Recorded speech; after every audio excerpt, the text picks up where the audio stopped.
So அதெல்லாம் மக்கள் யோசிப்பாங்க.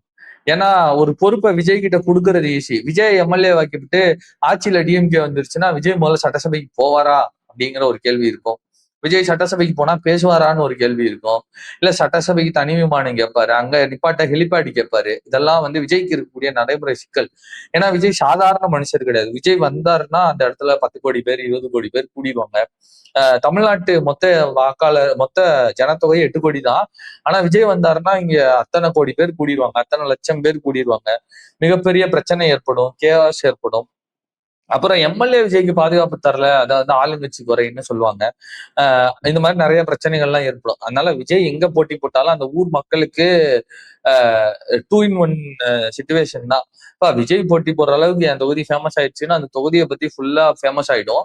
அது ஒண்ணு. ரெண்டாவது, ஒருவேளை விஜய் எம்எல்ஏ ஆகிவிட்டால் அதற்கு பிறகு இருக்கக்கூடிய நிலைமை அந்த தொகுதி மக்களுக்கு கொஞ்சம் சிரமமா தான் போயிடும். விஜய் இப்ப சிஎம் ஆயிடுவாரா அப்படின்னு கேட்டா விஜயே அதை தூக்கத்துல எழுப்பி கேட்டா நானா சிஎம்மா அப்படின்னு தான் சொல்லுவாரு. சோ அதனால இப்ப அந்த முடிவுக்கு விஜயே வரமாட்டாரு அப்படிங்கிறதுனால விஜய் மட்டும் தனித்து ஒரு எம்எல்ஏவா அந்த தொகுதிக்கு என்ன செய்ய முடியும் அப்படிங்கிற கேள்வி விஜய் நிற்கக்கூடிய தொகுதியில் இருக்கக்கூடிய மக்கள் கண்டிப்பா கேட்பாங்க.